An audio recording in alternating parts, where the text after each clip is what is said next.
Maglagay na tayo ng mantika. Lagyan na natin ng bawang, sibuyas. Ayan. Tong chicken. Saka tong hipon. Ayan. Yung pinaghalo-halo na yung mga carrots.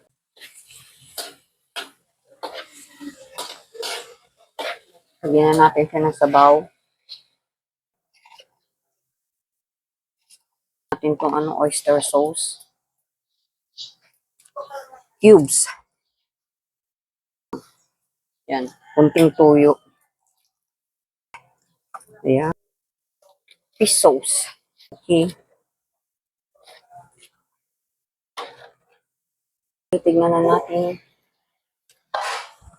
siyang maluto. Ilagay na natin tong celery at saka lara.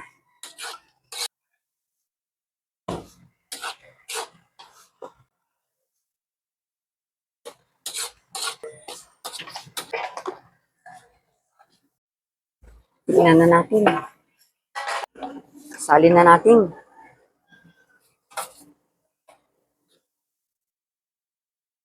Solve na naman ng breakfast at saka merienda. Ito na mga friend ang ating pancit canton ng Quezon. Masarap daw siya. Masarap nga naman kasi tinikman ko na siya. Ayan. Okay, thank you mga friend. Thank you for watching. Don't forget to follow and share. Bye-bye. God bless. Ayan siya. Oh, yummy-yummy na siya. Thank you.